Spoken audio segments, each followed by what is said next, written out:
Olá, sou a Dani Oliveira, monitora interpessoal de aprendizado lógico, e hoje eu vou falar um pouquinho sobre algumas pessoas, crianças, adolescentes, alguns adultos que foram laudados com déficit de atenção.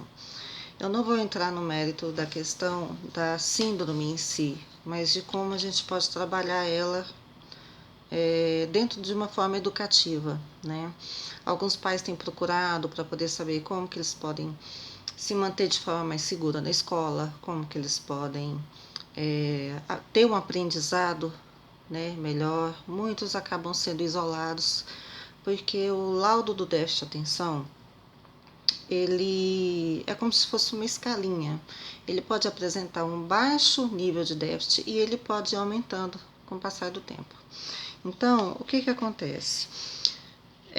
Nem toda criança que ela apresenta uma dificuldade ou apresenta uma ausência de compromisso para fazer uma atividade escolar, chegar em casa ou na sala de aula está disperso, significa que ele é um déficit de atenção. Então é preciso que haja uma observação em conjunto dos professores em sala de aula, da coordenação perante os professores, perante as notas, observações, comportamento e o da família, que é fundamental. Então é muito importante que haja um conjunto de atendimento com a pedagogia, que é o que acontece em sala de aula, a coordenação por observar como está acontecendo essa forma pedagógica em sala de aula. Alguns têm um tratamento terapêutico que funciona bastante, que funciona, não é nem a palavra certa, melhora muito o quadro, né? Eles costumam ser um pouco introspectivos na área educacional, onde eles têm que se expor, mas quando se trata de brincar, jogar, no momento de recreação, eles são eles se destacam um pouco mais, né? Então eu busquei uma fonte de estudo para apresentar aqui para vocês, que eu deixo aqui. Tem um livro do Daniel Amen que chama Transforme seu cérebro, transforme sua vida. Então, essa base dentro do que eu posso utilizar, de como eu posso atender os alunos na área educacional, eu tirei um pouco dessa base, desse livro, dessa pesquisa. Tem outras fontes, temos inúmeras fontes, porque o déficit de atenção, nos últimos 20 anos, ele vem tido uma atenção diferenciada, melhorada, para que as pessoas possam ter uma inclusão melhor, inclusive em salas de aula, que muitas escolas, muitos professores não entendem, mencionam de repente uma péssima participação em sala de aula. Os pais têm o entendimento de que o que a escola está passando, né, é convicto, mas há uma pequena falha de atenção. Aí por isso eles procuram ajuda da área da saúde, que é o que eu recomendo, né? Eu não costumo dizer que é uma parceria, é um trabalho em conjunto.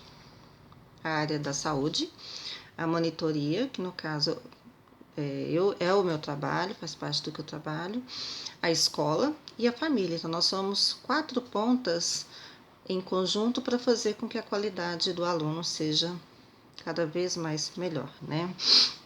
Então o DDA o que é que a ciência fala? Que é uma disfunção neurológica no córtex pré-frontal, ok? Quando pessoas que têm o DDA, que é o distúrbio do déficit de atenção, tentam se concentrar e a atividade do córtex frontal diminui ao invés de aumentar. O que isso quer dizer? Às vezes pode parecer um bicho de 7 cabeças, mas nada mais é do que a pessoa tentar se concentrar, tentar usar o máximo de esforço do seu pensamento ali em si, do que aprendeu, do que o professor falou em sala de aula, e ele não conseguir transformar aquilo em aprendizado. Ou seja, muitos chegam a falar, o professor não explicou direito, eu não entendi nada do que o professor falou. Mas, na verdade, o excesso de informações que contém, né, na memória, faz com que ele não consiga absorver. E dependendo de como você mais tenta de forma repetitiva, sem mostrar outros caminhos, eles vão continuar não entendendo. Então é preciso aplicar uma didática onde eles possam ver uma luzinha no fim do túnel. Não, por esse caminho eu consegui entender melhor. Se isso acontecer, ótimo, significa que ele está começando a raciocinar sem precisar tomar a medicação. Muitos são medicados, alguns precisam necessariamente da medicação, mas eu já vi algumas mães levarem ao médico e antes dos exames já passarem a medicação. E eles começam a se habituar que sem a medicação eles não conseguem pensar. Que só tomando a medicação, eu não vou dizer aqui os nomes, que conseguem se concentrar. E na verdade não é bem assim. Então, dependendo da forma de como a gente tenta aplicar a didática, é furada. Então a gente tem que procurar caminhos para que eles possam entender. A minha monitoria é em alta performance de matemática, de exatas, onde eu faço acompanhamento escolar no ensino fundamental 1 e 2, ensino médio, para quem presta vestibular e para quem presta concurso também, fazendo o anexo do raciocínio lógico. E hoje os meninos do ensino fundamental têm trazido o raciocínio lógico, né? Coisa que, analisando, a gente deveria ter tido isso há muito tempo e muitas vezes isso é um obstáculo, né? Nós temos dois quesitos importantes, que é onde a gente fala, onde a gente percebe que é a distração e a impulsividade. É notório que quando há a apresentação de um déficit de atenção, a distração dele é muito rápida. Então, na minha fala, na minha conversa com ele, ele pode, em algumas frações de segundos, fazer uma viagem no tempo e depois voltar e perguntar: o que foi que você disse? Eu não lembro, não percebi. Fala de novo. Então, nesse momento é onde a gente pega, a gente detecta o erro, né? O erro, assim, a mensagem de que ele fugiu. Então, o trabalho de concentração ele é muito importante, a didática ela é fundamental e é preciso ter muita paciência para trabalhar com eles. Apresentando essa distração, eles vêm com um comportamento sequencial de impulsividade, é onde eles apresentam dúvidas de situações que não se apresentam naquele conteúdo, naquele momento. Tudo isso que eu estou falando aqui são situações que já aconteceram com alunos que eu atendi com déficit de atenção. E os comportamentos são padronizados. Todo mundo é assim? Detalhe, há um padrão, mas você tem que encontrar o caminho e a didática de como você vai atender aquele aluno da melhor forma possível. Então, eles tendem a te desafiar a algo que foge do contexto para que eles não sejam obrigados a pensar. Então, quando você coloca eles numa condição de que eles têm que pensar, agir sozinhos, caminhar sozinhos, eles começam a desafiar, não a mim como monitora, mas a desafiar a situação. Começam a questionar os quês e os porquês. Quando que ele vai precisar disso na vida dele? Então, é uma forma de trabalhar a distração. Então, por isso que a distração e a impulsividade, elas acompanham. Então, um ou outro, então os dois estão ali em comunicação. Então, cabe ao monitor ter uma total atenção, prestar atenção nesses detalhes, fazer uma ficha. Eu aconselho a fazer porque é o que eu faço e é o que me ajuda muito a detectar fazer essas observações, né? Principalmente com adolescente, né?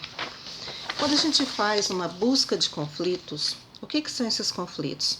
Eles podem vir de casa, podem vir da escola, podem vir da rua, podem vir de todo um contexto social. Então, a área da saúde, ela ajuda muito sobre isso. Quando eu digo área da saúde, eu digo os psicólogos, os psicopedagogos, pedagogos, neuropsiquiátricos, o psiquiatra. Então, essa área da saúde é o que vai laudar, é o que vai determinar. E aí, na procura pela monitoria, que é uma ajuda essencial, para que eles possam ter novos caminhos de aprendizado, isso, o Ministério da Educação, ele aprova e concorda várias espécies de avaliação, né, para os alunos, não somente aquela prova escrita, mas como forma de trabalho, seminário, né, de forma que atenda a necessidade escolar, atenda a carga horária escolar, né.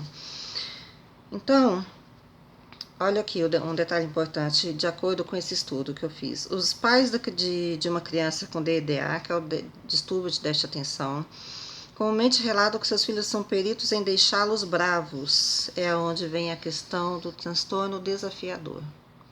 Então, eles não apresentam um compromisso com os estudos, eles não apresentam um compromisso com os deveres em sala de aula. Então, é preciso atentar para essas observações. Hoje eles tendem a ser desorganizados, não deixar bagunça, mas serem desorganizados mentalmente. Não conseguir fazer um cronograma do que eles têm que estudar, não fazer um cronograma do que eles têm que seguir adiante, né? A maioria começam projetos, começam etapas e não terminam, né? Porque eles não têm essa organização e a concentração é falha. Então, a concentração sendo falha, eles tendem a desanimar, serem desmotivados a darem continuidade, né? Acontece também a questão do mau humor, pensamento negativo. Nossa, eu não vou conseguir, se eu não tomar o remédio, eu não vou conseguir me concentrar, não vou conseguir me destacar. Fulano é melhor do que eu. Então, essa questão da baixa estima acontece muito. Então, eu peço aqui aos pais que prestem um pouco mais de atenção com seus filhos. É muito importante essa observação, você observar o comportamento dele em casa, porque geralmente em casa eles não se apresentam como eles apresentam aqui para nós, ou dentro de um consultório, ou na sala, na mesa de monitoria, que no meu caso é de forma individual, né? Então eu deixo essa mensagem aqui para vocês, eu espero ter contribuído, né, para alguma coisa, e logo eu vou gravar sobre outras síndromes também. Então, muito obrigada, até o próximo vídeo.